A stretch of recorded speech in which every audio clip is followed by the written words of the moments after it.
নমস্কাৰ ডিজিটেল আসামলৈ আপোনালোক সকলোকে স্বাগতম জনাইছো আজিৰ এই ভিডিঅ'টি জৰিয়তে আমি আলোচনা কৰিম আসাম কাৰেণ্ট এফেয়াৰ্স 2024 বৰ্ষৰ আসাম কাৰেণ্ট এফেয়াৰ্স সম্পৰ্কে আমি আলোচনা কৰিম ইয়াত জানুৱাৰী ফেব্ৰুৱাৰী মাৰ্চ আৰু এপ্ৰিল মাহৰ ইম্পৰ্টেন্ট যিখিনি আসাম কাৰেণ্ট এফেয়াৰ্সৰ কুৱেশ্যন সেইখিনি আমি আজিৰ এই ভিডিঅ'টি জৰিয়তে আলোচনা কৰিম তো যিসকলে ৰেগুলাৰ ভিডিঅ' চাই সকলোৱে জানে যে উইকলি কাৰেণ্ট এফেয়াৰ্সৰ ভিডিঅ' প্ৰতি ৰবিবাৰে আপলোড কৰা হয় এই চেনেলটোৰ জৰিয়তে আৰু এই উইকলি কাৰেণ্ট এফেয়াৰ্সত আমি Assam north east national international সকলোবিলাক ইম্পৰ্টেন্ট কাৰেণ্ট এফেয়াৰ্সৰ কুৱেশ্যন আমি ডিসকাস কৰোঁ কিন্তু আজিৰ এই ভিডিঅ'টিত আমি অকল আসাম কাৰেণ্ট এফেয়াৰ্স খিনি আমি আলোচনা কৰিম আৰু ইয়াত মোস্ট ইম্পৰ্টেন্ট যিখিনি কুৱেশ্যন সেইখিনিহে আমি ইয়াত আলোচনা কৰিম এনে আমি বহুতো কুৱেশ্যন ডিসকাস কৰোঁ আসাম ৰিলেটেড বা নৰ্থ ইষ্ট ৰিলেটেড কুৱেশ্যন আমাৰ উইকলি কাৰেণ্ট এফেয়াৰ্সত থাকে সো বহুতে ৰিকুৱেষ্ট কৰি আছিলে যে আসাম ৰিলেটেড কুৱেশ্যনছ লাগে কাৰেণ্ট এফেয়াৰ্সৰ তো সেই কাৰণে মোস্ট ইম্পৰ্টেন্ট কুৱেশ্যনছৰ ওপৰত বেস কৰি ভিডিঅ' বনোৱা হৈছে জানুৱাৰী ফেব্ৰুৱাৰী মাৰ্চ আৰু এপ্ৰিল মাহৰ যিখিনি আসাম ৰিলেটেড কুৱেশ্যনছ হয় সেইখিনি আমি ইয়াত আলোচনা কৰিম বাকি আপোনালোকে সকলো ধৰণৰ কুৱেশ্যনছ বিলাক জনাৰ বাবে উইকলি কাৰেণ্ট এফেয়াৰ্সৰ ভিডিঅ' বিলাক চাব পাৰে নাইবা আপোনালোকে মান্থলি কাৰেণ্ট এফেয়াৰ্সৰ পিডিএফ কোৰ্সটো পাৰচেজ কৰিব পাৰে ইয়াত 2023 বৰ্ষৰ উপৰিও 2024 বৰ্ষৰ সকলোবিলাক প্ৰতিটো মাহৰ ইয়াত কাৰেণ্ট এফেয়াৰ্সৰ কুৱেশ্যনছ বিলাক দিয়া আছে উইথ এক্সপ্লেনেশ্যন দিয়া আছে আৰু ইয়াত আপোনালোকৰ এবছৰৰ ভ্যালিডিটি থাকিব তো কোৰ্সটো পাৰচেজ কৰাৰ অহা এবছৰলৈকে আপোনালোকে প্ৰতি মাহে আপডেট বিলাক তাত পাই থাকিব ইয়াৰ উপৰি আন কিছু কোৰ্সেছ আছে পেডাগজি কোৰ্সেছ আছে সিটিপিজিটি ৰিক্ৰুটমেন্ট এক্সামৰ বাবে সিটেটৰ আছে অসমীয়া ভাষাৰ কোৰ্স তো এইবিলাক কোৰ্সও আপোনালোকে পাৰচেজ কৰিব পাৰে সকলোবিলাক লিংক ডেসক্ৰিপচন বক্সত দিয়া আছে তো যদি ইন্টাৰেষ্টেড হয় আপোনালোকে এবাৰ চেক কৰি ল'ব পাৰিব তো এতিয়া আৰম্ভ কৰিছো আজিৰ ভিডিঅ'টি তো প্ৰথম প্ৰশ্নটো লৈছো ফাৰ্স্ট কুৱেশ্যনত সুধিছে recently which scheme launched by state women and child development minister Ajanta Neog to ensuring the safety security and empowerment of women যে হেউতীয়াকৈ ৰাজ্যৰ মহিলা আৰু শিশু উন্নয়ন মন্ত্ৰী অজন্তা নেওগে মহিলাসকলৰ সুৰক্ষা আৰু সবলীকৰণ নিশ্চিত কৰাৰ বাবে কোনখন আঁচনি আৰম্ভ কৰিছে তো ইয়াত এখন আঁচনিৰ কথা সুধিছে যিখন আঁচনি state women and child development minister Ajanta নেওগে লঞ্চ কৰিছে আৰু সেফটি সিকিউৰিটি আৰু এম্পাৱাৰমেন্ট অফ ওমেন যে মহিলাৰ সুৰক্ষা সবলীকৰণ নিশ্চিত কৰাৰ বাবে এই আঁচনিখন আৰম্ভ কৰিছে গতিকে আঁচনিখনৰ নাম কি হেতু হল প্ৰশ্ন তো ইয়াৰ উত্তৰটো হ'ব অপচন নম্বৰ সি হ'ব নাৰী আদালত গতিকে আঁচনিখনৰ নাম হৈছে নাৰী আদালত গতিকে মিছন শক্তিৰ আন্ডাৰত ইমপ্লিমেন্ট কৰা হৈছে নাৰী আদালত গতিকে ইনিশিয়ালি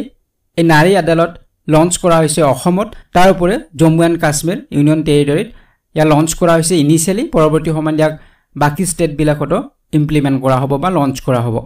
গতিকে মিছন শক্তিৰ আন্ডাৰত ইয়া গঠন কৰা হৈছে আৰু মহিলাসকলৰ সেফটি বা সিকিউৰিটি সুৰক্ষা এম্পাৱাৰমেন্টৰ কথা ইয়াত জড়িত হৈ দেখিব গতিকে অসমত 50টা নাৰী আদালত 9খন জিলাত ক্ৰিয়েট কৰা হ'ব 9খন বিভিন্ন জিলাত 50টা নাৰী আদালত থাকিব গতিকে যিবিলাক গাঁও অঞ্চলত যে নাৰী আদালত গঠন কৰা হ'ব ইয়াত 7ৰ পৰা 9 গৰাকী মেম্বাৰ থাকিব আৰু এওঁলোকক ন্যায় সখী বুলি তেওঁলোকক জনা যাব ন্যায় সখী বুলি কোৱা হ'ব বা লিগেল ফ্ৰেণ্ডছ বুলি ক'ব পাৰি গতিকে এই নাৰী আদালতত 7ৰ পৰা 9 গৰাকী মেম্বাৰ থাকিব তেওঁলোকক ন্যায় সখী বুলি কোৱা হ'ব আৰু এই যে 7ৰ পৰা 9 গৰাকী মেম্বাৰ হ'ব ইয়াৰ আধা সংখ্যক মেম্বাৰ ইলেক্ট কৰিব নিৰ্বাচিত কৰিব গ্ৰাম পঞ্চায়ত বা গাঁও পঞ্চায়তৰ যি মেম্বাৰছ থাকিব সেই মেম্বাৰছৰ পৰা ইয়াক ইলেক্ট কৰা হ'ব আৰু বাকিখিনি সেই সমাজখনৰে শিক্ষক বা ডক্টৰ বা তেনে ধৰণৰ সোশ্যাল ওয়াৰ্কাৰ হ'ব পাৰে যদি মহিলা থাকে তো তেনে ধৰণৰ মহিলাক ইয়াত গাঁওখনৰ জৰিয়তে নমিনেট কৰা হ'ব গতিকে আধা সংখ্যক থাকিব গাঁও পঞ্চায়তৰ মেম্বাৰ আৰু আধা সংখ্যক থাকিব সমাজখনৰ কিছু সমাজসেৱক মহিলা হ'ব পাৰে শিক্ষক মহিলা হ'ব পাৰে ডক্টৰ মহিলা হ'ব পাৰে তো তেনে ধৰণৰ গাঁওখনে নমিনেট কৰিব তাৰ উপৰি এই 7 বা 9 গৰাকী যে ন্যায় সখী থাকিব তো তেওঁলোকৰ মাজৰ পৰা এগৰাকী মুখ্য ন্যায় সখী নিৰ্বাচন কৰা হ'ব চিফ লিগেল ফ্ৰেণ্ড গতিকে তেখেত সেই নাৰী আদালতৰ হেড হ'ব আৰু তেওঁৰ টাৰ্ম হ'ব 6 মাহ গতিকে 6 মাহৰ বাবে তেখেতক মুখ্য ন্যায় সখী হিচাপে সিলেক্ট কৰা হ'ব তো ইয়াৰ পৰা মনত ৰাখিব লাগিব যে নাৰী আদালতসমূহ আইনী মৰ্যাদা লাভ কৰা নাই তেওঁলোকে আইনীভাৱে কাম কৰিব নোৱাৰে কিন্তু তেওঁলোকে কিছু যিবিলাক অভিযোগ থাকিব এই মহিলাসকলৰ ৰিমোট এৰিয়াত বা গাঁও অঞ্চলত সেইবিলাক নিৰাময় কৰিব পাৰিব মহিলাসকলৰ কি অধিকাৰ সেইবিলাকৰ বিষয়ে সজাগ কৰিব পাৰিব গতিকে তেনে ধৰণৰ কামখিনি এই নাৰী আদালতৰ জৰিয়তে কৰা হ'ব ঠিক আছে এতিয়া আছো নেক্সট কুৱেশ্যনলৈকে কুৱেশ্যন নম্বৰ 2 লৈকে ইয়াতে সুধিছে ৰিসেন্টলি জঙাল বলহু দিৱস is observed he was a king of which community of Assam যে হেউতীয়াকৈ জঙাল বলহু দিৱস পালন কৰা হয় তেওঁ অসমৰ কোনটো সম্প্ৰদায়ৰ ৰজা আছিল গতিকে জঙাল বলহু এগৰাকী ৰজা আছিল তিৱা সম্প্ৰদায়ৰ ৰজা আছিলে গতিকে প্ৰশ্নটো আমাক হেতুই সুধিছে তে কোনটো সম্প্ৰদায়ৰ ৰজা আছিলে গতিকে তেও আছিলে তিৱা সম্প্ৰদায়ৰ ৰজা আছিলে এটো মনত ৰাখিব লাগিব গতিকে অল তিৱা ষ্টুডেন্টস ইউনিয়ন বা all Tiwa women's union Tiwa cultural society এই সকলোই মিলি পালন কৰে জঙাল বলহু দিৱস আৰু 3 জানুৱাৰী তাৰিখত পালন কৰা হয় গতিকে তেখেত এগৰাকী তিৱা ৰজা আছিলে জঙাল বলহু গতিকে ছবিত আপোনালোকে যি দেখিছে ইয়া হৈছে ষ্টেচু অফ জঙাল বলহু আৰু এটো এটা টুৰিষ্ট ডেষ্টিনেশন হয় এটা আছে নেক্সট কোৱেশ্চন নম্বৰ 3 লৈকে সুয়াদা সুধিছে হু ওয়াজ কনফাৰ্ড দা জ্যোতিপ্ৰসাদ আগৰৱালা শিল্পী সন্মান 2024 সে জ্যোতিপ্ৰসাদ আগৰৱালা শিল্পী সন্মান 2024 কাক প্ৰদান কৰা হৈছে এটো হল প্ৰশ্ন গতিকে জ্যোতিপ্ৰসাদ আগৰৱালা শিল্পী সন্মান জ্যোতিপ্ৰসাদ আগৰৱালাৰ যে মৃত্যু তিথিত পালন কৰা হয় শিল্পী দিৱস পালন কৰা হয় এই শিল্পী দিৱসৰ লগত সংগতি ৰাখিয়ে জ্যোতিপ্ৰসাদ আগৰৱালা শিল্পী সন্মান দিয়া হয় আৰু কেতিয়া পালন কৰা হয় শিল্পী দিৱস এ আমি সকলোৱে জানো 17 জানুৱাৰী তাৰিখত পালন কৰা হয় গতিকে তেখেতৰ মৃত্যু হৈছিল 1951 ৰ 17 জানুৱাৰীত আৰু সেই 17 জানুৱাৰী তাৰিখটোতে শিল্পী দিৱস হিচাপে পালন কৰা হয় আৰু ইয়াৰ লগত সংগতি ৰাখিয়ে প্ৰদান কৰা হৈছে 2024 বৰ্ষত জ্যোতিপ্ৰসাদ আগৰৱালা শিল্পী সন্মান আৰু কোনে লাভ কৰিছে এই সন্মান লাভ কৰিছে যেটো অপচন নম্বৰ বি এটো শুদ্ধ উত্তৰ হ'ব ৰমেন চৌধুৰী গতিকে ৰমেন চৌধুৰী দেৱে লাভ কৰিছে শিল্পী সন্মান তো এটো আপোনালোকে মনত ৰাখিব তো এটা আছে নেক্সট কোৱেশ্চন নম্বৰ 4 লৈকে ইয়াতে সুধিছে which state government conferred the artist award শিল্পী বঁটা for the year 2024 to which of the followings যে ৰাজ্য চৰকাৰে 2024 চনৰ বাবে তলত উল্লেখ কৰা কোনজনক শিল্পী বঁটা প্ৰদান কৰে তো ইয়াত আমাক শিল্পী বঁটাৰ কথা সুধিছে ৰাজ্য চৰকাৰে প্ৰদান কৰা শিল্পী বঁটাৰ কথা সুধিছে আৰু আগৰ যেটো প্ৰশ্ন আছিল তাত আমাক সুধিছিলে শিল্পী সন্মানৰ কথা সুধিছিলে জ্যোতিপ্ৰসাদ আগৰৱালা শিল্পী সন্মান বুলি কোৱা হয় সেই এৱাৰ্ডটোৰ নাম আৰু ইয়াক কোৱা হয় শিল্পী বঁটা বুলি অসম চৰকাৰৰ দ্বাৰা ইয়াক দিয়া হয় গতিকে এই শিল্পী বঁটা 2024 ৰ বাবে কোনে লাভ কৰিছে হেতু হল প্ৰশ্ন আৰু ইয়াৰ উত্তৰটো হ'ব অপচন নম্বৰ এ মনিষা হাজৰিকা তো এইখিনিতে আমি ইয়াৰ ওপৰত জানিব লাগিব যে জ্যোতিপ্ৰসাদ আগৰৱালাৰ যে মৃত্যু তিথি 74th যেটো ডেথ এনিভাৰ্সাৰী যাক আমি শিল্পী দিৱস বুলি জানো ইয়াত তেজপুৰত ৰাজ্য চৰকাৰৰ দ্বাৰা পালন কৰা হৈছিল কালচাৰেল এফেয়াৰ্স ডিপাৰ্টমেন্টৰ দ্বাৰা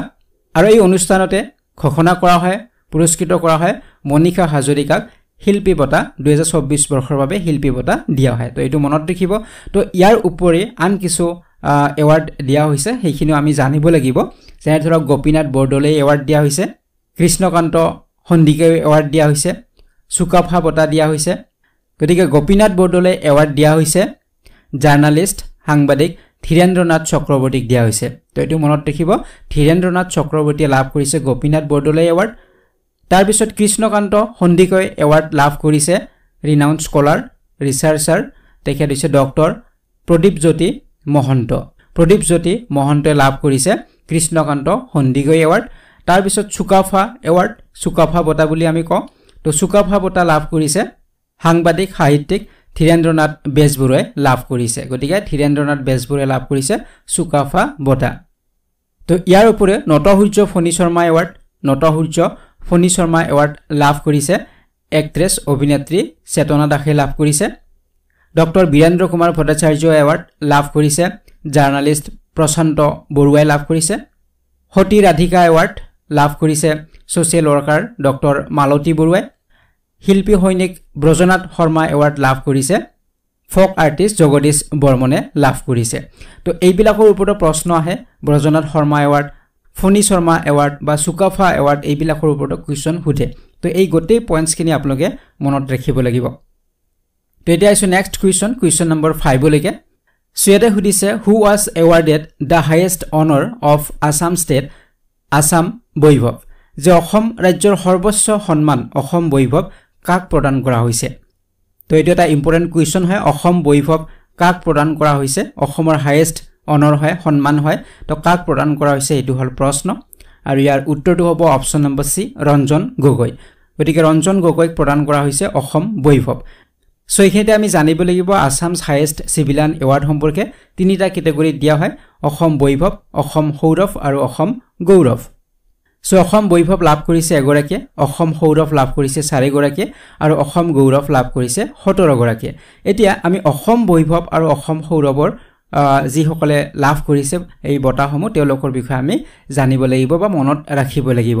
গতিকে টোটাল আমাক সুধিব পাৰে টোটেল 22 গৰাকী লাভ কৰিছে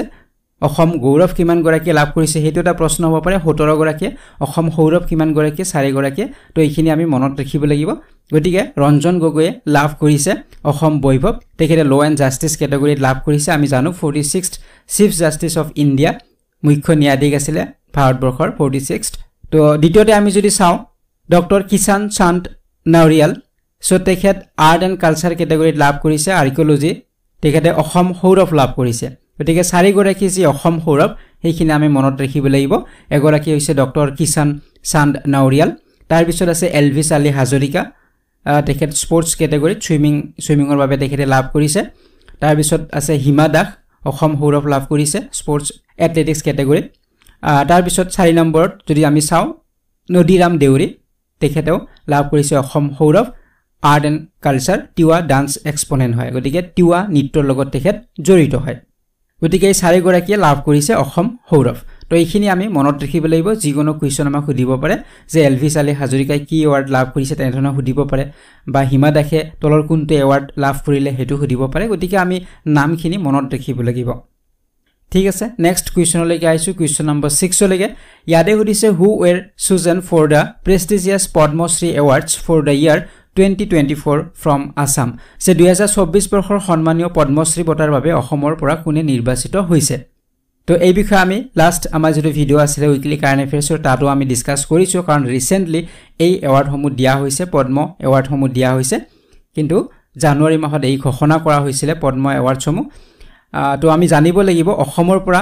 কোনে কোনে পাইছে অসমৰ পৰা 3 গৰাকী লাভ কৰিছিল পাৰ্বতী বৰুৱা সৰ্বেশ্বৰ বসুমতাৰী আৰু ড্ৰন ভুয়া এই 3 গৰাকী লাভ কৰিছিল গতিকে ইয়াৰ উত্তৰটো হ'ব অপচন নম্বৰ ডি হ'ব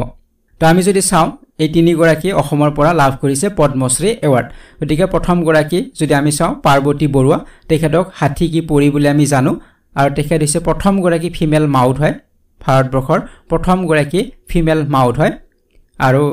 ধুবুৰী জিলাৰ হয় গতিকে তেখেতক হাতী কি পৰি বুলি জনা যায় তো এটো মনত ৰাখিব ইয়াৰ ওপৰতো কোৱেশ্চন সুধিব পাৰে দ্বিতীয়তে যদি আমি চাওঁ সৰ্বেশ্বৰ বসুমতাৰী তেখেত চিৰাং জিলাৰ হয় আৰু তেখেতে পদ্মশ্ৰী লাভ কৰিছে এগ্ৰিকালচাৰ ক্যাটাগৰীত তেখেতে লাভ কৰিছে কৃষিৰ লগত তেখেত জড়িত হয় আৰু তেখেতক চিৰাংকে কৃষি চিৰাগ বুলি তেখেতক জনা যায় চিৰাঙৰ কৃষি চিৰাগ হিচাপে তেখেতক জনা যায় বা তেওঁক এটা উপাধি দিয়া হৈছে তো এটো আপোনালোকে মনত ৰাখিব তাৰ পিছত আমাৰ ফক আৰ্টিষ্ট ড্ৰন ভুয়া তেখেতো লাভ কৰিছে পদ্মশ্ৰী বঁটা আৰু তেখেত সুকনানী অজাপালি বা ব্যাস অজাপালি দেওধানী নৃত্য এইবিলাকৰ লগত তেখেত জড়িত হয় ঠিক আছে এইখিনি আপোনালোকে মনত ৰাখিব 3 গৰাকী অসমৰ পৰা পদ্মশ্ৰী লাভ কৰিছিল সয়াত আমি পদ্ম ভূষণ পদ্ম বিভূষণ এইবিলাকৰ বিষয়ে আলোচনা নকৰো যেহেতু আমি ইয়াত অকল অসমৰ বিষয়ে আলোচনা কৰিম আমাৰ তো উইকলি কাৰেন্ট এফেয়াৰ্ছৰ ভিডিওবিলাক চালে তাত আমি অলৰেডি ডিসকাস কৰিছো সেই সম্পৰ্কে কোনে কি এৱাৰ্ড পাইছে গোটেইখিনি আমি ডিসকাস কৰিছো নাইবা আপোনালোকে যদি পিডিএফ কোৰ্স লয় তাতো আপোনালোকে গোটেইবিলাক পাব ডিটেইলছত পাব ঠিক আছে তো নেক্সট কোৱেশ্চনলৈকে আইছো কোৱেশ্চন নম্বৰ 7 লৈকে ইয়াতে উদিছে who received Lala Amarnath best all rounder domestic limited overs award 2024 যে 2024 চনৰ লালা অমৰনাথ শ্ৰেষ্ঠ all rounder domestic limited over বঁটা কোনে লাভ কৰিছিল তো ইয়াৰ উত্তৰটো হ'ব option number C Riyan Parag গতিকে ৰিয়ান পৰাগে লাভ কৰিছিল Lala Amarnath award for best all rounder হিচাপে ডমেষ্টিক লিমিটেড অফাৰ্সৰ কম্পিটিশনত তেতিয়াছে নেক্সট কোৱেশ্চন নম্বৰ 8 লৈকে ইয়াতে উদিছে হু হেজ টেকেন অথ as the chief justice of Guwahati high court তো গুৱাহাটী উচ্চ ন্যায়ালয়ৰ মুখ্য ন্যায়াধীশ হিচাপে কোনে শপত লৈছে এটো হল প্ৰশ্ন তো ইয়াৰ উত্তৰটো হ'ব অপচন নম্বৰ এ হ'ব জাস্টিস বিজয় বিষ্ণয় জিকেৰ ক্ষেত্ৰতো এটো প্ৰশ্ন আহিব পাৰে যে বৰ্তমানৰ গুৱাহাটী উচ্চ ন্যায়ালয়ৰ মুখ্য ন্যায়াধীশ কোন হয় তেনেধৰণৰ প্ৰশ্ন আহিব পাৰে তো জাস্টিস বিজয় বিষ্ণয় হৈছে বৰ্তমানৰ মুখ্য ন্যায়াধীশ তেতিয়াছে নেক্সট কোৱেশ্চন নম্বৰ 9 লৈকে ইয়াতে উদিছে which national park of Assam recently completed 50 years যে অসমৰ কোনখন ৰাষ্ট্ৰীয় উদ্যানে হেহতিয়াকৈ 50 বছৰ সম্পূৰ্ণ কৰিলে তো ৰিসেন্টলি 50 বছৰ পূৰ্ণ কৰিলে আমাৰ অসমৰ এখন ৰাষ্ট্ৰীয় উদ্যান তো সেই ৰাষ্ট্ৰীয় উদ্যানখন কোনখন হেতু হল প্ৰশ্ন আৰু ইয়াৰ উত্তৰটো হ'ব অপচন নম্বৰ সি কাজিৰঙা নেশনাল পাৰ্ক গতিকে কাজিৰঙা ৰাষ্ট্ৰীয় উদ্যানে কমপ্লিট কৰিলে 2024 বৰ্ষত 50 বছৰ সম্পূৰ্ণ কৰিলে এই বিষয়ে আমি অলপ আলোচনা কৰিম যে কাজিৰঙা নেশনাল পাৰ্কৰ ওপৰত বহুতো প্ৰশ্ন আহে আমাৰ এক্সামত যে কাজিৰঙা নেশনাল পাৰ্ক এখন টাইগাৰ ৰিজাৰ্ভ হয় আৰু ইউনেস্কো ইয়াক ওল্ড হেৰিটেজ সাইট হিচাপে স্বীকৃতি দিছে তো এইবিলাকৰ ওপৰত প্ৰশ্ন এক্সামত হুদে গতিকে 11 যি ফেব্ৰুৱাৰী তাৰিখত কমপ্লিট কৰিছে 50 বছৰ কমপ্লিট কৰিছে 2024 বৰ্ষৰ 11 ফেব্ৰুৱাৰীত সো পূৰ্বতে কাজিৰঙা ফৰেষ্ট ৰিজাৰ্ভ হিচাপে আছিল 1905 ইয়াক ডিক্লেয়াৰ কৰা হৈছিল তাৰ পিছত ওয়াইল্ড লাইফ সেঞ্চুৰী হিচাপে ইয়াক ডিক্লেয়াৰ কৰা হল 1950 ওয়াইল্ড লাইফ সেঞ্চুৰী হিচাপে ডিক্লেয়াৰ কৰা হল আৰু তাৰ পিছত কাজিৰঙা নেশনেল পাৰ্ক হিচাপে 1974 ইয়াক ডিক্লেয়াৰ কৰা হৈছিল আন্ডাৰ দা ওয়াইল্ড লাইফ প্ৰটেকচন এক্ট 1972 যিখন ওয়াইল্ড লাইফ প্ৰটেকচন এক্ট হয় এই এক্টৰ আন্ডাৰত 1974 কাজিৰঙা নেশনেল পাৰ্ক হিচাপে ইয়াক স্বীকৃতি দিয়া হৈছিল আৰু 2024 বৰ্ষত 50 বছৰ কমপ্লিট কৰিলে এই কাজিৰঙা নেশনেল পাৰ্কে আৰু কাজিৰঙা টাইগাৰ ৰিজাৰ্ভ হিচাপে কেতিয়া ইয়াক ডিক্লেয়াৰ কৰা হৈছিল এইটো এটা প্ৰশ্ন এক্সামত হুদে সো 2006 বৰ্ষত কাজিৰঙাক টাইগাৰ ৰিজাৰ্ভ হিচাপে ডিক্লেয়াৰ কৰা হৈছিল আৰু ইয়াক ওল্ড হেৰিটেজ সাইট হিচাপে ইউনেস্কোৰ দ্বাৰা কেতিয়া স্বীকৃতি দিয়া হৈছিল 1985 ইয়াক স্বীকৃতি দিয়া হৈছিল তো এইবিলাকৰ ওপৰত প্ৰশ্ন আহে জিকে কোৱেশ্চন হুদে তো এইখিনি আপোনালোকে মনত ৰাখিব ইয়াৰ ওপৰত আৰু বহুতো কোৱেশ্চন হ'ব পাৰে সো বাকি ৰাষ্ট্ৰীয় উদ্যান বিলাকৰ ওপৰত আপোনালোকে চাব কাৰণ এইবিলাকৰ ওপৰত প্ৰশ্ন এক্সামত হুদে ঠিক আছে তো এতিয়া আইছো নেক্সট কোৱেশ্চন নম্বৰ 10 লৈকে ইয়াতে হুদিছে recently Kaji nemu has been recognised as the state fruit of which state যে হেউটাকৈ কাজি নেমুক কোনখন ৰাজ্যৰ ৰাজ্যিক ফল হিচাপে স্বীকৃতি দিয়া হৈছে তো এই প্ৰশ্নৰ উত্তৰটো আমি সকলোৱে জানিম যে ইয়াৰ উত্তৰটো হ'ব অপচন নম্বৰ এ আসাম যে কাজি নেমু হৈছে অসমৰ জাতীয় বা ৰাজ্যিক ফল বা জাতীয় ফল হিচাপে ইয়াক স্বীকৃতি দিয়া হৈছে ষ্টেট ফ্ৰুট হিচাপে ইয়াক স্বীকৃতি দিয়া হৈছে তো এইটো আমি সকলোৱে জানিম কিন্তু ইয়াৰ ওপৰত ৰিলেটেড কিছু কোৱেশ্চন বেলেগ কোৱেশ্চন আহিব পাৰে যেনে ধৰক এই ষ্টেট ফ্ৰুট হিচাপে কেতিয়া স্বীকৃতি দিয়া হৈছিল কিমান তাৰিখত স্বীকৃতি দিয়া হৈছে হেতু এটা প্ৰশ্ন সুধিব পাৰে বা কাজি নেমুক জিআই ট্যাগ দিয়া হৈছে কেতিয়া দিয়া হৈছিল কিমান চনত দিয়া হৈছিল এইবিলাক প্ৰশ্ন আমাক সুধিব পাৰে তো আমি এইখিনি আলোচনা কৰিব লাগিব জানিব লাগিব গতিকে অসমৰ জাতীয় ফল হিচাপে ইয়াক স্বীকৃতি দিয়া হৈছে কাজি নেমুক আসাম লেমন তো এটো মনত ৰাখিব আৰু এই এনাউন্সমেন্টটো কৰা হৈছিল agriculture state agriculture minister Atul বৰাই এই এনাউন্সমেন্টটো কৰিছিল কিমান তাৰিখত কৰিছিল 12 ফেব্ৰুৱাৰী তাৰিখত গতিকে তাৰিখটো আমি মনত ৰাখিব লাগিব গতিকে এনাউন্সমেন্ট যেতিয়া কৰিছিল সেই তাৰিখটো আমি ধৰিব লাগিব গতিকে 12 ফেব্ৰুৱাৰী তাৰিখত ডিক্লেয়াৰ কৰা হৈছিল অসমৰ জাতীয় ফল হিচাপে কাজি নেমু তো এইটো তাৰিখটো আপোনালোকে মনত ৰাখিব আৰু এই কাজি নেমুক অলৰেডি জিআই ট্যাগ দিয়া হৈছে গতিকে কেতিয়া দিয়া হৈছিল 2019 চনত দিয়া হৈছিল তো এইটো মনত ৰাখিব কাৰণ কাজি নেমুৰ লগত ৰিলেটেড কোৱেশ্চন আহিব পাৰে তো কেতিয়া জিআই ট্যাগ দিয়া হৈছিল বুলি সুধিব পাৰে তো 2019 চনতে দিয়া হৈছিল কাজি নেমুক জিআই ট্যাগ সো বছৰে অসমে 1.58 লাখ মেট্ৰিক টনছ কাজি নেমু উৎপাদন কৰে 15.9 হেক্টৰছ মাটিত প্ৰতি বছৰে 1.58 লাখ মেট্ৰিক টনছ কাজি নেমু উৎপাদিত হয়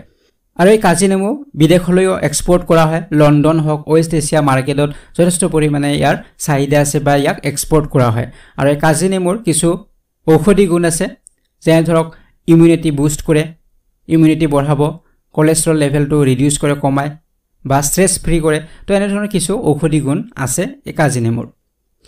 তো এতিয়া আইছো নেক্সট কোৱেশ্চন নম্বৰ 11 লৈকে ইয়াতে সুধিছে হোৱাট ইজ দ্য কি ফোকাস অফ আসাম বাজেট 2024-25 যে অসম বাজেট 2024-25 মূল কেন্দ্ৰবিন্দু কি আছিল যে অসম বাজেট যি ঘোষণা কৰা হৈছিল তো ইয়াৰ 24-25 মূল কেন্দ্ৰবিন্দু বা কি ফোকাস কি আছিল কোনটো বিষয়ৰ ওপৰত ফোকাস কৰা হৈছে হেতু হল প্ৰশ্ন আৰু এই বাজেটখনত ফোকাস কৰা হৈছে গুৰুত্ব দিয়া হৈছে কেন্দ্ৰবিন্দু হৈছিল অপচন নম্বৰ বি শুদ্ধ উত্তৰ হ'ব ইউথ এণ্ড ওমেন এম্পাৱাৰমেণ্ট যুৱক যুৱতী আৰু মহিলা সবলীকৰণৰ ওপৰত গুৰুত্ব দিয়া হৈছিল তো ইয়াৰ অৰ্থ এইটো আছে বিভিন্ন ধৰণৰ আঁচনি বিভিন্ন ধৰণৰ স্কিম বা ডেভেলপমেন্টাল যিবিলাক স্কিম হ'ব বা কল্যাণমুখী সমাজ কল্যাণমুখী যিবিলাক স্কিম হ'ব এই সকলো বিলাক বা যি ইনভেষ্টমেন্ট কৰিব চৰকাৰখনে এই বাজেটৰ জৰিয়তে তো এইবিলাক ইউথ আৰু ওমেন এম্পাৱাৰমেন্টৰ ওপৰতে সকলোতকৈ বেছি কৰা হৈছে গতিকে ইয়াৰ কি যেটো ফোকাস আছিল ইউথ এণ্ড ওমেন এম্পাৱাৰমেন্ট আছিল তো অলৰেডি আমি আসাম বাজেটৰ ওপৰত এটা সেপাৰেট ভিডিও আছে তো হেতু আপোনালোকে চাব তাত আমি আৰু ডিটেইলছত আলোচনা কৰিছো তো সেই ভিডিওটো আপোনালোকে চাব পাৰে ঠিক আছে তো এতিয়া নেক্সট কোৱেশ্চন লৈকে আইছো কোৱেশ্চন নম্বৰ 12 ইয়াতে সুধিছে what is the meaning of green growth and renewable energy mention in Assam budget 2024-25 যে অসম বাজেট 2024-25 উল্লেখ কৰা হেউজ বৃদ্ধি আৰু নৱীকৰণযোগ্য শক্তিৰ অৰ্থ কি যে আসাম বাজেটত উল্লেখ কৰিছে এটা পইণ্ট উল্লেখ কৰিছে সেই পইণ্টত কোৱা হৈছে গ্ৰীণ গ্ৰোথ আৰু ৰিনিউৱেবল এনাৰ্জি গতিকে ৰিনিউৱেবল এনাৰ্জি বা গ্ৰীণ গ্ৰোথ মানেনো কি হেতু হল প্ৰশ্ন আৰু ইয়াৰ উত্তৰটো হ'ব option number D saplings and solar plants গতিকে গুৰুত্ব দিয়া হ'ব স্যাপলিংছৰ ওপৰত গুৰুত্ব দিয়া হ'ব গছ পুলি ৰোপণৰ ওপৰত গুৰুত্ব দিয়া হ'ব ৰিনিউৱেবল এনাৰ্জিৰ ওপৰত গুৰুত্ব দিয়া হ'ব মানে সৌৰ শক্তিৰ ওপৰত গুৰুত্ব দিয়া হ'ব বিভিন্ন ধৰণৰ সোলাৰ প্লেন্টছ কৰা হ'ব ৰিসেন্টলি এখন স্কিম দিয়াও হৈছে তেনে ধৰণৰ যে ঘৰৰ ছাদৰ ওপৰত সোলাৰ পেনেল লগোৱা হ'ব আৰু তাৰ জৰিয়তে আমাৰ কি কৰা হ'ব এনাৰ্জি বা শক্তি উৎপাদন কৰা হ'ব গতিকে এনে ধৰণৰ বিভিন্ন ঠাইত সোলাৰ প্লেন্টছ বিলাক ইমপ্লিমেন্ট কৰা হ'ব গতিকে সোলাৰ প্লেন্টছৰ ওপৰত গুৰুত্ব দিয়া হৈছে স্যাপলিংছৰ ওপৰত গছ পুলি ৰোপণ কৰিব তো গ্ৰীণ গ্ৰোথ বুলি কোৱা হৈছে এই গছ পুলি ৰোপণক আৰু ৰিনিউৱেবল এনাৰ্জি মানে ইয়াত সোলাৰ প্লেন্টছৰ কথা কোৱা হৈছে তো এইটো মনত ৰাখিব তো এতিয়া আইছো নেক্সট কুৱেশ্যন নম্বৰ 13 লৈকে ইয়াতে সুধিছে what is the meaning of cultural heritage preservation mentioned in the Assam budget 2024-25 যে অসম বাজেট 2024-25 ত উল্লেখ কৰা সাংস্কৃতিক ঐতিহ্য সংৰক্ষণৰ অৰ্থ কি যে অসম বাজেটৰ উল্লেখ কৰিছিল এটা পইণ্ট যে কালচাৰেল হেৰিটেজ প্ৰিজাৰ্ভেশ্যন বুলি তো ইয়াৰ অৰ্থ কি হেতু হল প্ৰশ্ন আৰু ইয়াৰ অৰ্থটো হ'ব অপচন নম্বৰ সি হ'ব promotion of religious pilgrimages aim to preserve and promote the state's cultural identity গতিকে ধৰ্মীয় তীৰ্থযাত্ৰাৰ প্ৰচাৰৰ লক্ষ্য হৈছে ৰাষ্ট্ৰৰ সাংস্কৃতিক পৰিচয় সংৰক্ষণ আৰু প্ৰচাৰ কৰা গতিকে ইয়াত প্ৰমোশন কৰা হ'ব কালচাৰেল হেৰিটেজ প্ৰিজাৰ্ভেশ্যন বুলি কোৱাৰ লগে লগে আমাৰ যিমানবিলাক কালচাৰেল হেৰিটেজ আছে বা ৰিলিজিয়াছ যিবিলাক প্লেচেছ আছে এই প্লেচেছবিলাক সংৰক্ষিত কৰিব লাগিব সংৰক্ষণ কৰিব লাগিব হেই ঠাইবিলাক আমাক চিনাকি কৰিব লাগিব আমাৰ যিমানবিলাক কালচাৰেল আইডেন্টিটি আছে আমাৰ হেই বিলাক যাতে আমাৰ মানুহৰ মাজত প্ৰচাৰিত হয় তাত বিভিন্ন তীৰ্থ ভ্ৰমণকাৰীবিলাক যাব আৰু এইবিলাক আমি সংৰক্ষণ কৰিব লাগিব গতিকে চৰকাৰে ইয়াৰ ওপৰত গুৰুত্ব দিছে এই বাজেটখনৰ জৰিয়তে কালচাৰেল যিবিলাক আমাৰ হেৰিটেজ আছে বা যিমানবিলাক ধৰ্মীয় স্থানেই হওক বা আমাৰ সাংস্কৃতিক পৰিচয়ৰ লগত জড়িত এইবিলাক সকলোবিলাক সংৰক্ষণ কৰাৰ ওপৰত গুৰুত্ব দিয়া হৈছে বিভিন্ন আঁচনিৰ জৰিয়তে এইবিলাক সংৰক্ষণ কৰা হ'ব তেতিয়া আছে নেক্সট কুৱেশ্যন নম্বৰ 14 লৈকে what is the proposed amount for Punyo Tirtho Yojana in the Assam budget 2024-25 যে 2024-25 চনৰ অসম বাজেটত পুণ্য তীৰ্থ যোজনাৰ বাবে প্ৰস্তাৱিত ধন কিমান গতিকে ইয়াত পুণ্য তীৰ্থ যোজনা এখন প্ৰস্তাৱিত কৰিছে লঞ্চ কৰিছে পুণ্য তীৰ্থ যোজনা বুলি এই অসম বাজেটত উল্লেখ কৰিছে এই আঁচনিখনৰ বিষয়ে গতিকে ইয়াত কিমান পৰিমাণৰ ধন নিৰ্ধাৰণ কৰিছে আঁচনিখনত হেতু হল ইয়াৰে প্ৰশ্ন আৰু ইয়াৰ উত্তৰটো হ'ব অপচন নম্বৰ সি হ'ব 25 কোটি টকা ধাৰ্য কৰা হৈছে পুণ্য তীৰ্থ যোজনাৰ বাবে গতিকে এই পুণ্য তীৰ্থ যোজনা কি আমি অলৰেডি অসমৰ যিমানবিলাক আঁচনি আছে এই অসম চৰকাৰৰ আঁচনিবিলাকৰ ওপৰত অলৰেডি আমি আলোচনা কৰিছো ইয়াৰ ওপৰত এটা সেপাৰেট ভিডিও আছে তো আপোনালোকে কাইন্ডলি সেই ভিডিওটি চাব আপোনালোকে কাৰেন্ট এফেয়াৰ্ছৰ প্লেলিষ্টত গলে গোটেইবিলাকে পাব গতিকে যিসকলে চোৱা নাই তেওঁলোকে চাব পাৰিব আমি আসাম গভৰ্ণমেণ্টৰ ইম্পৰ্টেন্ট গোটেইবিলাক স্কিমছ আমি কভাৰ কৰিছো গতিকে তাত আমি এইটো কভাৰ কৰিছিলো পুণ্য তীৰ্থ যোজনা তো এই আঁচনিখনৰ জৰিয়তে কি কৰা হ'ব 25000 পিলগ্ৰিমছ 25000 তীৰ্থ ভ্ৰমণকাৰীক ৰাম মন্দিৰ অযোধ্যাত যি ৰাম মন্দিৰ নিৰ্মাণ কৰা হৈছে তাত লৈ যোৱা হ'ব তেওঁলোক চৰকাৰী খৰচত লৈ যোৱা হ'ব আৰু এই আঁচনিখনৰ নাম দিয়া হৈছে পুণ্য তীৰ্থ যোজনা গতিকে গভৰ্ণমেণ্টে ইয়াৰ বাবে 25 কোটি টকা বাজেটত ধাৰ্য কৰিছে ঠিক আছে নেক্সট কুৱেশ্যনলৈকে আইছো কুৱেশ্যন নম্বৰ 15 লৈকে ইয়াতে সুধিছে what is the proposed amount for মুখ্যমন্ত্ৰী নিযুত মইনা in the Assam budget 2024-25 যে 2024-25 চনৰ অসম বাজেটত মুখ্যমন্ত্ৰী নিযুত মইনাৰ বাবে প্ৰস্তাৱিত ধন কিমান তো এই আঁচনিখনৰ বিষয়ে আমি অলৰেডি আলোচনা কৰিছো হে আসামৰ স্কিমৰ যেটো ভিডিও তাত আমি আলোচনা কৰিছো গতিকে মুখ্যমন্ত্ৰী নিযুত মইনা যি আঁচনি এখন লঞ্চ কৰিছে বা তাৰ বিষয়ে উল্লেখ কৰিছে আসাম বাজেটত গতিকে ইয়াৰ বাবে কিমান ধন এলোকেট কৰিছে প্ৰস্তাৱিত কৰিছে হেতু হল প্ৰশ্ন আৰু ইয়াৰ উত্তৰটো হ'ব অপচন নম্বৰ ডি হ'ব 240 crore বা 240 কোটি টকা ধাৰ্য কৰা হৈছে বাজেটত গতিকে স্কিমখনৰ জৰিয়তে ফাইনান্সিয়াল গ্ৰান্ট দিয়া হ'ব আৰ্থিক সাহায্য দিয়া হ'ব 10 লাখ ছোৱালীক দিয়া হ'ব ইনসেন্টিভ দিয়া হ'ব তেওঁলোকৰ এডমিশনৰ বাবে হায়াৰ এডুকেশ্যনৰ বাবে সো যিসকলে আন্ডাৰ গ্ৰেজুৱেট বা আমি গ্ৰেজুৱেচনত ফাৰ্স্ট ইয়াৰত যিসকলে এডমিশন ল'ব তেওঁলোক 12500 টকাকে দিয়া হ'ব ইনসেন্টিভ দিয়া হ'ব আৰু যিসকলে পিজি ফাৰ্স্ট ইয়াৰত এডমিশন ল'ব পোষ্ট গ্ৰেজুৱেট কোৰ্ছৰ ফাৰ্স্ট ইয়াৰত এডমিশন ল'ব তেওঁলোক 15000 টকাকৈ দিয়া হ'ব ইনসেন্টিভ দিয়া হ'ব এডমিশনৰ বাবে আৰু যিসকলে ক্লাছ 11ত এডমিশন ল'ব তেওঁলোক 10000 টকা দিয়া হ'ব গতিকে এনেদৰে আমাৰ ৰাজ্যখনৰ 10 লাখ ছোৱালীক উপকৃত কৰা হ'ব বুলি কোৱা হৈছে আৰু ইয়াৰ বাবে ধৰা হৈছে 240 কোটি টকা ঠিক আছে এইখন হৈছে মুখ্যমন্ত্ৰী নিযুত মইনা আঁচনি তো এতিয়া আছে নেক্সট কুৱেশ্যন নম্বৰ 16 লৈকে ইয়াতে সুধিছে Assam GSDP gross state domestic product is estimated in the Assam budget 2024-25 যে অসমৰ GSDP যাক gross state domestic product বুলি কোৱা হয় তো অসম বাজেটত 2024-25 অনুমান কৰা হৈছে যে আমাৰ অসমৰ বা আমাৰ ৰাজ্যৰ domestic gross state domestic product কিমান হ'ব আমি GDP ৰ কথা আমি সকলোৱে জানো gross domestic product গতিকে এখন ৰাজ্যৰ বা এখন দেশৰ যেতিয়া GDP বাঢ়িব তেতিয়া সেই দেশৰ ইকোনমি আমাৰ ভাল হয় বা আমাৰ ডেভেলপমেন্ট হ'ব ইকোনমিক্যাল ডেভেলপমেন্ট হ'ব ঠিক তেনেদৰে আমাৰ ৰাজ্যখনৰ যদি ডমেষ্টিক প্ৰডাক্ট বা GDP বাঢ়ে তেতিয়াও আমাৰ ৰাজ্যখনৰ ইকোনমি ভাল হ'ব ঠিক আছে তো সেই কাৰণে আমাৰ অসমৰ যেটো GSDP হয় কিমান হ'ব হেতু অনুমান কৰা হৈছে এই বাজাৰত গতিকে ইয়াৰ উত্তৰটো হ'ব অপচন নম্বৰ বি হ'ব 6.4 লাখ crore হ'ব গতিকে যেটো আমাৰ gross state domestic product হ'ব 2024-25 হে অনুমান কৰা হৈছে যে 6.43 লাখ কোটি টকা হ'ব বুলি অনুমান কৰা হৈছে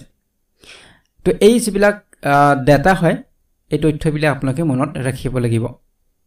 তো এতিয়া আছে নেক্সট কোৱেশ্চন নম্বৰ 17 লৈকে ইয়াতে উদিছে what amount of deficit is estimated in the Assam budget 2024-25 সে 2024-25 চনৰ অসম বাজেটত কিমান পৰিমাণৰ খাতি অনুমান কৰা হৈছে যে অসম বাজেটত খাতি অনুমান কৰা হৈছে ডেফিসিট বাজেট দেখুৱা হৈছে 2024-25 গতিকে কিমান পৰিমাণৰ খাতি দেখুৱা হৈছে বা ডেফিসিট দেখুৱা হৈছে এটো হল প্ৰশ্ন আৰু ইয়াৰ উত্তৰটো হ'ব অপচন নম্বৰ এ হ'ব 774.47 crore 774.47 crore কোটি টকা ইয়াত খাতি বাজেট দেখুৱা হৈছে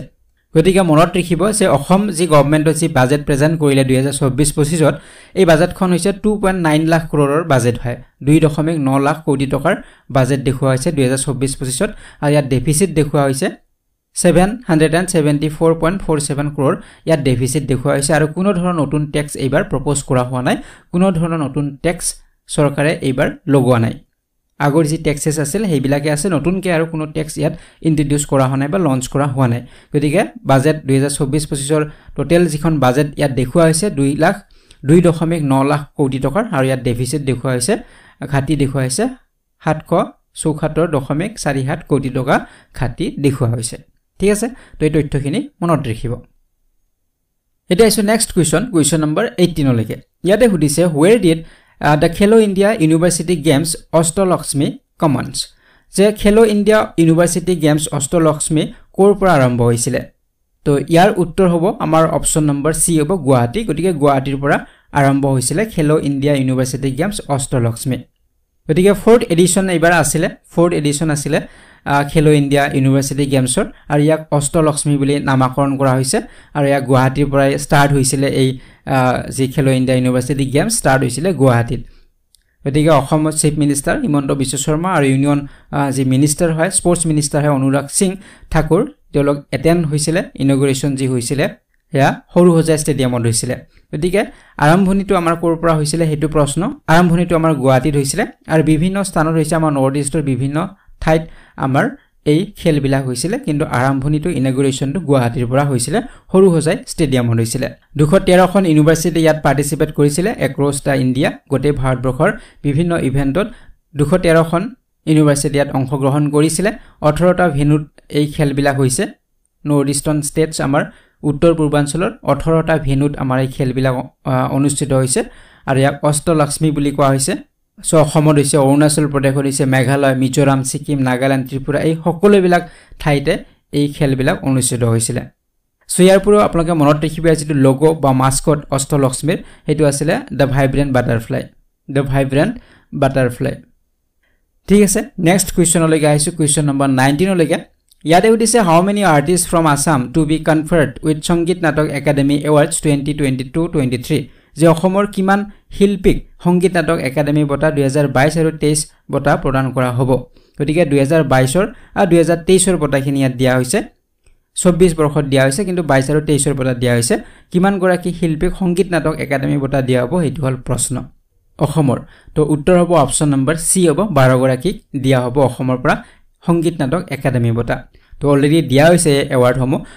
সো বিভিন্ন হিতানত দিয়া হয় এৱাৰ্ড সমূহ গতিকে একাডেমি ৰত্ন বা একাডেমি ফেলোজ বুলি কোৱা হয় 6 গৰাকীক দিয়া হৈছিল টোটাল যদি আমি চাও আৰু টোটাল চাও আমি ইয়াত অসমৰ কথা ইয়াত উল্লেখ কৰা হোৱা নাই গোটেই আমি যদি ভাৰতবৰ্ষৰ কথা চাও 2022-23ত 92 আৰ্টিষ্ট সিলেক্ট হৈছিল সংগীত নাটক একাডেমি এৱাৰ্ডৰ বাবে 80 গৰাকী ইয়ং আৰ্টিষ্ট তেওঁলোকক উস্তাদ বিছমিল্লা খান যুৱ পুৰস্কাৰ দিয়া হয় 2022-23 ঠিক আছে তো ইয়াৰে ভিতৰত আমি যদি অসমৰ কথাখিনি আমি আলোচনা কৰো তে অসমত 2022 বাবে পাইছিলে গোবিন্দ শইকীয়া পাইছিলে সত্ৰীয়া নৃত্যৰ বাবে কৰোনা বৰাই পাইছে অংকিয়া ভাওনাৰ বাবে গুণকৰ দেৱ গোস্বামীয়ে পাইছে ডাইৰেকচনত তাৰাৱতী বৰিয়ে পাইছে ফক এণ্ড ট্ৰেডিশনেল মিউজিকত ডক্টৰ লক্ষ্মী হীৰা দাসে পাইছে ওভাৰঅল কন্ট্ৰিবিউশন তেখেতৰ পাৰফৰ্মিং আৰ্টছৰ ক্ষেত্ৰত যদিহে এনেদৰে 2022 বাবে সংগীত নাটক একাডেমি পাইছে আৰু 2023 যদি আমি চাও ভবেন বৰবায়নে পাইছে তেখেতে লাভ কৰিছে সত্ৰীয়া ডান্সত তেখেতৰ যি অৱদান কন্ট্ৰিবিউশন তাৰ বাবে তেখেতে লাভ কৰিছে তো ইয়াৰ উপৰি উস্তাদ বিছমিল্লা খান যুৱ পুৰস্কাৰ 2022 বাবে তাত লাভ কৰিছে ডিম্পি বৈশ্যই লাভ কৰিছে সত্ৰীয়া নৃত্যৰ বাবে মুকুন্দ নাথে লাভ কৰিছে মাইনিংত বিনিতা দেৱীয়ে পাইছে পাপেট্ৰিত পুতলা নাচত ঠিক একেদৰে উস্তাদ বিছমিল্লা খান যুৱ পুৰস্কাৰ 2023 বৰ্ষৰ বাবে লাভ কৰিছে মেঘৰঞ্জনী মেধিয়ে লাভ কৰিছে কথকৰ বাবে মুকুন্দ শইকীয়া লাভ কৰিছে সত্ৰীয়া নৃত্যৰ বাবে গতিকে এনেদৰে লাভ কৰিছে আমাৰ অসমৰ বিভিন্ন শিল্পী বা কলাকুশলে এনেধৰণে লাভ কৰিছে সো ইম্পৰ্টেন্টলি আপোনালোকে মনত ৰাখিব দুলাল ৰয়ৰ কথা মনত ৰাখিব গতিকে দুলাল ৰায় তেখেতে লাভ কৰিছে সংগীত নাটক একাডেমি ফেলো লাভ কৰিছে গতিকে এইটো মনত ৰাখিব থিয়েটাৰৰ বাবে তেখেতে লাভ কৰিছে তো আমি প্ৰথমতে যে পাইছিলো 6 গৰাকীক দিয়া হৈছিল একাডেমি ফেলোজ বা একাডেমি ৰত্ন বঁটা এই 6 গৰাকীৰ ভিতৰত এগৰাকী আমাৰ অসমৰ আছিল দুলাল ৰয় গতিকে তেখেতে লাভ কৰিছে আমাৰ অসমৰ পৰা সংগীত নাটক একাডেমি ফেলো বঁটা বা ৰত্ন বঁটা একাডেমি ৰত্ন বুলি ক'ব পাৰি তো এইটো ইম্পৰ্টেন্ট হয় বিশেষকৈ আপোনালোকে এইটো মনত ৰাখিব গতিকে টোটেল আমাৰ কিমান গৰাকী হয় টোটেল আমাৰ 12 গৰাকীয়ে লাভ কৰিছিল ঠিক আছে এতিয়া আইছো আমি নেক্সট কোৱেশ্চন লৈকে কোৱেশ্চন নম্বৰ 20 লৈকে ইয়াতে সুধিছে PM unveiled a bronze statue of Ahom General Lasit Borphukan in Assam's Jorhat. What is the height of the statue? যে অসমৰ জৰহাটত আহোম জেনেৰেল লাচিত বৰফুকনৰ ব্ৰঞ্জৰ প্ৰতিমূৰ্তি উন্মোচন কৰে প্ৰধানমন্ত্ৰীয়ে গতিকে প্ৰতিমূৰ্তিটোৰ উচ্চতা কিমান হেতু হল আমাৰ প্ৰশ্ন গতিকে ইয়াৰ উত্তৰটো হ'ব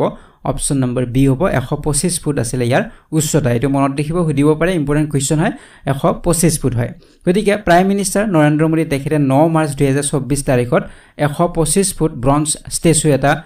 উন্মোচন কৰিছে আহোম জেনেৰেল লাচিত বৰফুকনৰ কোট অসমৰ জৰহাটত আপোনালোকে ছবিত দেখিছে গতিকে ষ্টেচু অফ ভেলৰ বুলি কোৱা হৈছে এটো আনভিল কৰা হৈছে Lachit Borphukan maidam development project at Hollongapar near টিয়কৰ ওচৰৰ হলংপাৰ আৰু এই ব্ৰঞ্জৰ যেটো প্ৰতিমূৰ্তিটো নিৰ্মাণ কৰিছে বঞ্জি সুতৰে নিৰ্মাণ কৰিছে গতিকে ক্ৰাফটেড বাই ৰাম বঞ্জি সুতৰ তো এইটো মনত ৰাখিব এইটোৰ ওপৰত প্ৰশ্ন আহিব পাৰে গতিকে যেটো ষ্টেচু বা যেটো আমাৰ প্ৰতিমূৰ্তি আপোনালোকে যদি চাই দুটা ভাগত আছে তলৰ এটা অংশ ওপৰৰ এটা অংশ গতিকে ওপৰৰ যেটো অংশটো 84 ফিট হয় আৰু যেটো পেডেষ্ট্ৰেল অংশ বা তলৰ যেটো অংশ এইটো হৈছে 41 ফিট হয় গতিকে টোটেল আমাৰ হেই দিছে 125 ফিট হয় গতিকে ইয়াৰ যেটো আধাৰশিলা যেতিয়া স্থাপন কৰা হৈছিল 2022 বৰ্ষতে আধাৰশিলা স্থাপন কৰা হৈছিল প্ৰেসিডেন্ট ৰামনাথ কোবিন্দ আছিল তেখেতৰ দ্বাৰা ইয়া আধাৰশিলা স্থাপন কৰা হৈছিল আৰু ফাইনালি 2024 বৰ্ষৰ 9 মাৰ্চ তাৰিখত ইয়া উন্মোচন কৰা হয় ঠিক আছে নেক্সট কোৱেশ্চনলৈকে আইছো কোৱেশ্চন নম্বৰ 21 লৈকে ইয়াতে সুধিছে লক্ষ্মীজ্যোতি Gogoi Hendique received Sahitya Akademi translation award 2023 for the Assamese language for which book যে লক্ষ্যজ্যোতি গগৈ হন্দিকৈ কোনখন কিতাপৰ বাবে 2023 চনৰ সাহিত্য একাডেমিৰ অনুবাদ বঁটা লাভ কৰে অসমীয়া ভাষাৰ বাবে এটো হল প্ৰশ্ন গতিকে 2023 চনৰ বাবে তেখেতে লাভ কৰিছে সাহিত্য একাডেমিৰ অনুবাদ বঁটা হয় এটো ট্ৰান্সলেচন এৱাৰ্ড হয় অসমীয়া ভাষাৰ বাবে লাভ কৰিছে কোনে লাভ কৰিছে লক্ষ্মীজ্যোতি গগৈ হন্দিকৈয়ে লাভ কৰিছে গতিকে প্ৰশ্নটো হৈছে কোনখন কিতাপৰ বাবে তেখেতে লাভ কৰিছে কোনখন গ্ৰন্থৰ বাবে তো উত্তৰ হ'ব অপচন নম্বৰ এ হ'ব মোৰ জীৱনটো নামৰ গ্ৰন্থখনৰ বাবে তেখেতে লাভ কৰিছে তো আপোনালোকে ছবিত দেখিছে এইখন হৈছে গ্ৰন্থ মোৰ জীৱনটো গতিকে এইখিনিতে আমি মনত ৰাখিব লাগিব অকল তেখেতে নহয় তিনি গৰাকীয়ে অসমৰ পৰা লাভ কৰিছে সাহিত্য একাডেমি এৱাৰ্ড ট্ৰান্সলেচনৰ বাবে অনুবাদ বঁটা লাভ কৰিছে তিনি গৰাকীয়ে লাভ কৰিছে 2023 বৰ্ষৰ বাবে গতিকে 2023 বৰ্ষত 24টা ইণ্ডিয়ান ল্যাঙ্গুৱেজৰ বাবে এই বঁটা দিয়া হৈছে গতিকে আমাৰ অসমৰ পৰা তিনি গৰাকীয়ে পাইছে তিনিটা বেলেগ ভাষাৰ বাবে পাইছে তো আমি আলোচনা কৰিম প্ৰথম গৰাকীৰ কথা আমি আলোচনা কৰিলো অলৰেডি লক্ষ্যজ্যোতি গগৈ হন্দিকৈ অসমীয়া ভাষাৰ বাবে তেখেতে লাভ কৰিছে অনুবাদ বঁটা মোৰ জীৱনটো নামৰ এই গ্ৰন্থখনৰ বাবে আৰু ট্ৰান্সলেচন কৰিছিল তেখেতে ওয়ান্স আপন এ লাইফ বুলি এখন গ্ৰন্থ তো ইয়াৰ পৰা তেখেতে ট্ৰান্সলেট কৰিছিল তো ইয়াৰ পিছত আমি জানিব লাগিব যে অম্বিকাগিৰি হাজোৱাৰীয়ে লাভ কৰিছে বড়ো ভাষাৰ বাবে লাভ কৰিছে তেখেতে ট্ৰান্সলেচন ৱৰ্ক তেখেতৰ আছিলে ফলেন্ডি ফিজাজলা তো উচ্চাৰণটো মোৰ ভুল হ'ব পাৰে তো বড়ো ভাষাত লিখা হৈছে তো এই গ্ৰন্থখনৰ নামটো বড়ো ভাষাৰ হয় আৰু ইয়াত অসমীয়া যিখন আমাৰ নভেল এখন আছে উপন্যাস শান্তনু কুলানন্দন বুলি আৰু এইখন লিখিছিলে পুৰবী বৰমুদৈৰ আছিলে শান্তনু কুলানন্দন তো ইয়াৰ পৰা তেখেতে ট্ৰান্সলেট কৰিছে আৰু এই ট্ৰান্সলেচনৰ বাবে তেখেতে লাভ কৰিছে অম্বিকাগিৰি হাজোৱাৰে লাভ কৰিছে সাহিত্য একাডেমি ট্ৰান্সলেচন এৱাৰ্ড লাভ কৰিছে বড়ো ভাষাৰ বাবে ঠিক আছে আনজন হৈছে ছত্ৰমান চুব্বা সো তেখেতে নেপালী ভাষাৰ বাবে লাভ কৰিছে তেখেতৰ যি ট্ৰান্সলেচন ৱৰ্ক আছিলে কায়াকল্প আছিলে আৰু ইয়া অসমীয়া এখন উপন্যাস কায়াকল্পৰ পৰা তেখেতে ট্ৰান্সলেট কৰিছে আৰু এই অসমীয়া উপন্যাসখন লিখিছিলে লক্ষ্মীনন্দন বৰাই লিখিছিলে আৰু তেখেতৰ এই অসমীয়া উপন্যাসখনৰ পৰা ট্ৰান্সলেট কৰিছে আৰু নামটো তেখেতে কায়াকল্পই ৰাখিছে ঠিক আছে তো এই তিনি গৰাকীয়ে লাভ কৰিছিলে অসমৰ পৰা সাহিত্য একাডেমি ট্ৰান্সলেচন অনুবাদ বঁটা লাভ কৰিছিলে ঠিক আছে তো এতিয়া আছে নেক্সট কুৱেশ্যন নম্বৰ 22 লৈকে ইয়াতে উঠিছে which Indian city has emerged as world's second most polluted area যে ভাৰতৰ কোনখন চহৰ বিশ্বৰ দ্বিতীয় প্ৰদূষিত অঞ্চল হিচাপে স্থান লাভ কৰিছে গতিকে ভাৰতৰ কোনখন চহৰে বিশ্বৰ দ্বিতীয় প্ৰদূষিত অঞ্চল হিচাপে এৰিয়া হিচাপে প্ৰদূষিত অঞ্চল হিচাপে বা এৰিয়া হিচাপে স্থান লাভ কৰিছে এটো হল প্ৰশ্ন তো ইয়াৰ উত্তৰটো হ'ব অপচন নম্বৰ বি হ'ব গুৱাহাটী গতিকে গুৱাহাটীয়ে লাভ কৰিছে দ্বিতীয় প্ৰদূষিত অঞ্চল হিচাপে বিশ্বৰ সেকেন্ড মোস্ট পলিউটেড এৰিয়া হিচাপে লাভ কৰিছে তো ৰিসেন্টলি আমাৰ কি হৈছিল যে world air quality report 2023 publish কৰা হৈছে 2023 বৰ্ষৰ যেটো report world air quality report publish কৰিছিলে কোনে যে সুইজাৰলেণ্ডৰ এটা সংস্থা আইকিউ এয়াৰে পাবলিশ কৰিছিলে গতিকে আইকিউ এয়াৰে পাবলিশ কৰিছিলে তো এওঁলোকৰ যি তথ্য মতে বা ৰিপৰ্ট মতে গুৱাহাটী হৈছে পৃথিৱীৰ সেকেন্ড মোস্ট পলিউটেড সিটি হয় বা এৰিয়া হয় 2023 বৰ্ষত আৰু ইয়াৰ যেটো এভাৰেজ যেটো ইয়াত লেভেল কোৱা হৈছে পলিউশনৰ এটো PM 2.5 বুলি কোৱা হৈছে গতিকে 2.5 মানে ইয়াত ছবিখনৰ জৰিয়তে আমি জানিব পাৰিম কিমান আমাৰ এই যি প্ৰদূষণটো আমাৰ কিমান সূক্ষ্ম হয় সিমানে আমাৰ কম হ'ব যেনে PM ওপৰত 10 আছে 10 হলে ইয়াৰ পাৰ্টিকলছ বিলাক অলপ ডাঙৰ হ'ব PM 2.5 মানে আৰু বহুত ক্ষুদ্ৰ আৰু যিমানে সৰু হ'ব যিমানে সূক্ষ্ম হ'ব হিমানে আমাৰ শৰীৰৰ যিবিলা অংগ যেনে চকু হ কান নাক মুখ এইবিলাকৰ মাজেৰে আমাৰ সোমাব পাৰে প্ৰৱেশ কৰিব পাৰে আৰু ইয়া আমাৰ স্বাস্থ্যৰ বাবে যথেষ্ট ক্ষতিকাৰক হয় গতিকে আমাৰ এইডাল হৈছে চুলি হেয়াৰ এই চুলিতকৈ কিমান সূক্ষ্ম হ'ব পাৰে গতিকে চুলি যদি আমি চাও ইয়াতে আপোনালোকে দেখিব এডাল চুলিৰ যে থিকনেসটো আমি 50 ৰ পৰা 70 ৰ ভিতৰত হয় গতিকে চুলিতকৈ কিমান সূক্ষ্ম বা কিমান সৰু হ'ব লাগিব 10 PM হ'ব লাগিলে আৰু ঠিক তেনেদৰে PM 2.5 হ'ব লাগিলে তাতকৈ আৰু কিমান সূক্ষ্ম হ'ব লাগিব গতিকে এই ক্যাটেগৰি ভিতৰত আমাৰ যেটো এয়াৰটো পৰিছে আমাৰ গুৱাহাটীৰ এয়াৰ PM 2.5 বা আমাৰ গোটেই ভাৰতবৰ্ষৰ যেটো এয়াৰ লেভেলটো ইয়াৰ এই ৰিপৰ্ট মতে PM 2.5 তে ৰাখিছে সো আমি যদি নৰ্থ ইষ্টৰ বাকি সিটি বিলাকৰ আমি ৰিপৰ্ট চাও তেনে হলে শিলচৰ হ'ব ক্লিনেষ্ট হয় শিলচৰ ক্লিনেষ্ট হয় ইয়াৰো PM 2.5 কনসেন্ট্ৰেচনতে আছে কিন্তু তথাপি ইয়াৰ যেটো এয়াৰটো ক্লিনেষ্ট হ'ব আমাৰ গোটেই নৰ্থ ইষ্টৰ সিটি বিলাকৰ ভিতৰত ঠিক আছে তো এটো আমি মনত ৰাখিব লাগিব ইয়াত পইণ্ট বিলাক দিয়া আছে 10.1 হয় ঠিক তেনেদৰে আইজলৰ 11.3 হয় কোহিমাৰ 33.9 হয় এনে ধৰণে দিয়া হৈছে তো ইয়াৰ ওপৰত আপোনালোকে মনত ৰাখিব পলিউটেড ক্যাপিটাল সিটি বুলি যদি হুদে নিউ দিল্লী আছিল তো এইবিলাক আমি অলৰেডি আলোচনা কৰিছো ইয়াত যেটো আমি অকল অসমৰ কথা আলোচনা কৰিছো এই কাৰণে আমি এইবিলাক কোৱেশ্চন লোৱা নাই তো আমি অলৰেডি আলোচনা কৰিছো আপোনালোকে এইবিলাক ভিডিও চালে পাব গতিকে মোস্ট পলিউটেড ক্যাপিটাল সিটি বুলি হুদিলে নিউ দিল্লী আছিল তাৰ পিছত মোস্ট পলিউটেড মেট্ৰোপলিটান সিটি বুলি যদি থাকে তেনে হলে আমাৰ আছিল বেগুচৰাই আছিল মোস্ট পলিউটেড মেট্ৰোপলিটান সিটি আৰু বেগুচৰাই হৈছে বিহাৰৰ এখন সিটি হয় গতিকে এইবিলাক আপোনালোকে মনত ৰাখিব লাগিব ঠিক আছে তো নেক্সট কোৱেশ্চন লৈকে আইছো কোৱেশ্চন নম্বৰ 23 লৈকে ইয়াতে হুদিছে recently 19 traditional products of Assam received geographical indication tag which of the following included in the list সে হেউটাকৈ অসমৰ 19টা পৰম্পৰাগত সামগ্ৰী ভৌগোলিক সূচক ট্যাগ লাভ কৰিছে তলৰ কোনটো তালিকাত অন্তৰ্ভুক্ত কৰা হৈছে এটো হল প্ৰশ্ন গতিকে 19টা পৰম্পৰাগত সামগ্ৰী ৰিসেন্টলি লাভ কৰিছে ভৌগোলিক সূচক ট্যাগ বা GI ইন্ডিকেশন ট্যাগ লাভ কৰিছে জিওগ্ৰাফিক্যাল ইন্ডিকেশন ট্যাগ লাভ কৰিছে তো ইয়াৰ উত্তৰটো হ'ব অপচন নম্বৰ ডি হ'ব যে ওপৰৰ গটেকেইটাই এই 19টা আজি পৰম্পৰাগত সামগ্ৰী তাৰ ভিতৰত আছে দখনা আছে সিফুং আছে জাপি আছে পানী মেটেকা আছে গতিকে এই গটেকেইটাই ইয়াৰ ভিতৰত অন্তৰ্ভুক্ত হৈ আছে তো গটেখিনি আমি আলোচনা কৰিম তো ইয়াৰ উপৰি মাৰ্চ মাহত অসমৰ আন দুটা প্ৰডাক্টক দিয়া হৈছিলে GI ট্যাগ সেই বিষয়ে আমি আলোচনা কৰিম এই 19টাৰ উপৰিও আন দুটা প্ৰডাক্টক দিয়া হৈছিলে তো সেইখিনিও আমি আলোচনা কৰিম সো যি কি নহওক এপ্ৰিল মাহত 19 ট্ৰেডিশনাল প্ৰডাক্টছক দিয়া হৈছিলে GI ইন্ডিকেশন ট্যাগ দিয়া হৈছিলে তো ইয়াৰে 13টা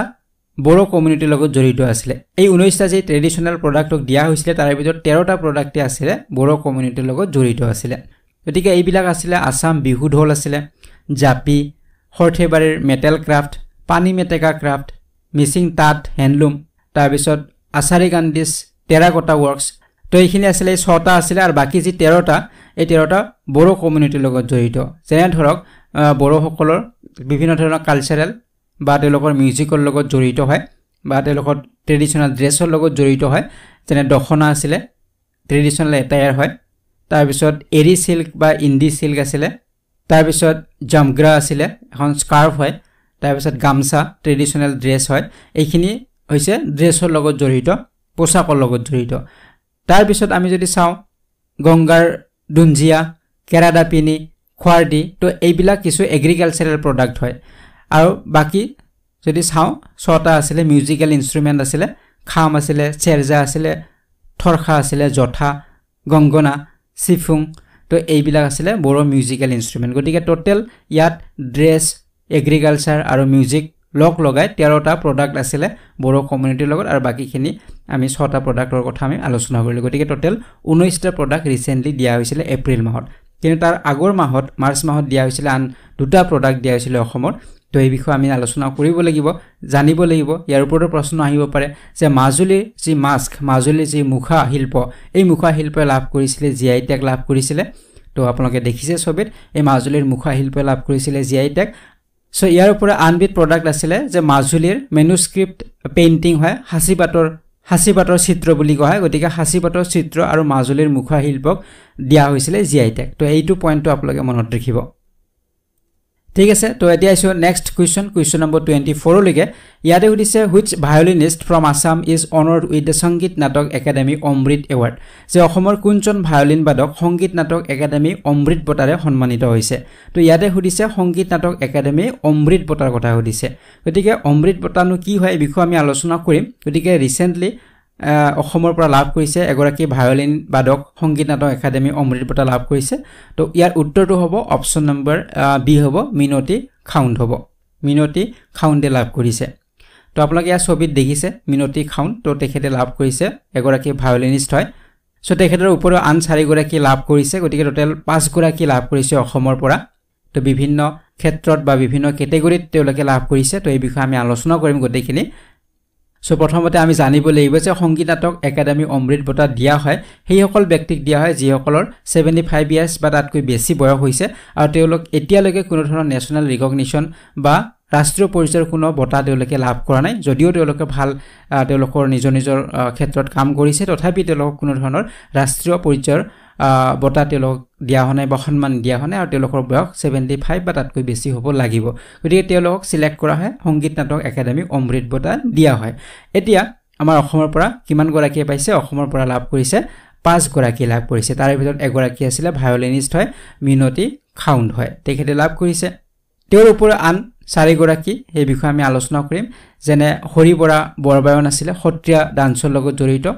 সো তেখেতে লাভ কৰিছে ধৰ্মেশ্বৰ নাথ ওজা তেখেত ব্যাস ওজাপালিৰ লগত জড়িত গুৰু প্ৰসাদ ওজা তেখেত সত্ৰীয় ওজাপালি ব্যাস কীৰ্তনৰ লগত জড়িত মিনতি খাউণ্ড তেখেতৰ বিষয়ে আলোচনা কৰিলো হিন্দুস্তানী ইনস্ট্ৰুমেন্টাল ভায়োলিনৰ লগত তেখেত জড়িত আৰু মাখন চন্দ্ৰ বৰা তেখেত ফক মিউজিক বা ডান্সৰ লগত জড়িত হয় গতিকে 5 গৰাকী অসমৰ পৰা লাভ কৰিছিল সংগীত নাটক একাডেমি অমৃত বঁটা ঠিক আছে তো এতিয়া আইছো শেষৰটি প্ৰশ্ন কোৱেশ্চন নম্বৰ 25 লৈকে আইছো ইয়াতে সুধিছে which village of Assam voted after 2 decades of silence in the second phase Lok Sabha poll 2024 তো ইয়াতে সুধিছে 2024 চনৰ দ্বিতীয় পৰ্যায়ৰ লোকসভা নিৰ্বাচনত দুটা দশক নিস্তব্ধতাৰ অন্তত অসমৰ কোনখন গাঁৱে ভোটদান কৰিলে সো ৰিসেন্টলি নিউজৰে চৰ্চা লাভ কৰিছিল যে অসমৰ এখন এনেকুৱা গাঁও যি গাঁওখনে 20 বছৰৰ পিছত ভোটদান দিবলৈ আহিছে ভোট দিবলৈ আহিছে গতিকে সেই গাঁওখন কোনখন গাঁও হেতু হল প্ৰশ্ন ইয়াৰ উত্তৰটো হ'ব অপচন নম্বৰ বি বামুনজাৰ গতিকে বামুনজাৰ গাঁৱৰ লোকসকলে 20 বছৰৰ অন্তত ভোটদান দিবলৈ আহিছিল ভোটদান কৰিবলৈ আহিছিল তো ইয়াৰ কাৰণটো আমি আলোচনা কৰিম গতিকে এই যিখন গাঁও এই গাঁওখন অসমৰ দৰং উদালগুৰি যি লোকসভা সমষ্টি আছে তাত অন্তৰ্গত হয় এই গাঁওখন বামুনজাৰ এই গাঁওখন গতিকে তেওঁলোকে 20টা বছৰে ভোটদান তেওঁলোকে বৰ্জন কৰিছিলে আৰু এই গাঁওখনৰ 15% বড়ো আৰু 85% নন বড়ো লোক আছে গতিকে এই কাহিনীটো আৰম্ভ হৈছিল যেতিয়া বিটিসি গঠন হয় 2003 চনত সেই বিটিসি গঠনৰ সময়ছোৱাত এই গাঁওখন বিটিসিৰ আণ্ডাৰত পৰিছিল বামুনজাৰ গাঁওখন কিন্তু সেই সময়ত এই লোকসকল বা গাঁৱৰ লোকসকল ভাল পোৱা নাছিল সিদ্ধান্তটো বা তেওঁলোক অসন্তুষ্ট আছিল আৰু চৰকাৰক জনাইছিল যাতে তেওঁলোকক এই বিটিসিৰ অন্তৰ্গত নাৰাখে বা বিটিসিৰ পৰা তেওঁলোক বাহিৰত ৰাখে তেনে ধৰণৰ এটা তেওঁলোকে অনুৰোধ কৰিছিল আৰু চৰকাৰে কিছু আশ্বাসও দিছিল কিন্তু পৰৱৰ্তী সময়ত হেয়া কৰা নহল আৰু যাৰ বাবে তেওঁলোকে ভোটদানৰ পৰা বিৰত আছিল যোৱা 20টা বছৰ আৰু অৱশেষত তেওঁলোকে সিদ্ধান্ত সলনি কৰিলে আৰু এইবাৰ লোকসভা ইলেকশ্যন 2024 যি দ্বিতীয় পৰ্যায়ৰ ভোটদান হল তাত তেওঁলোকে ভোটদান কৰিবলৈ অহা দেখা গৈছে ঠিক আছে তো এইটো আপোনালোকে মনত ৰাখিব তো এই ভিডিওত আমি কিছু ইম্পৰ্টেন্ট কোৱেশ্চন আমি ডিসকাস কৰিলো গতিকে এনে ধৰণৰ বহুত কোৱেশ্চন আমি ডিসকাস কৰো উইকলি কাৰেন্ট এফেয়াৰ্স অলৰেডি আমি ডিসকাস কৰিছো গতিকে এই ভিডিওবিলা আপোনালোকে চাব নাইবা আপোনালোকে যদি মান্থলি ইবুকৰ কোৰ্সটো পাৰচেজ কৰিব বিচাৰে তেতিয়াও তাত আপোনালোকে গোটেইবিলাকে ইন ডিটেইলছ আপোনালোকে সকলোবিলাক পাব ঠিক আছে তো এই ভিডিওৰ জৰিয়তে নিশ্চয় আপোনালোকে কিছু পৰিমাণে হলেও উপকৃত হৈছে গতিকে পৰৱৰ্তী ভিডিওসমূহত আমি বিভিন্ন চৰ্চিত লাভ কৰা বা ইম্পৰ্টেন্ট আমি কাৰেন্ট এফেয়াৰ্সৰ কোৱেশ্চনবিলাক ডিসকাস কৰি গৈ থাকিম গতিকে পৰৱৰ্তী ভিডিওত পুনৰবাৰ লগ পোৱাৰ আশাৰে আজিৰ এই ভিডিওটিৰ পৰা বিদায় লৈছো ধন্যবাদ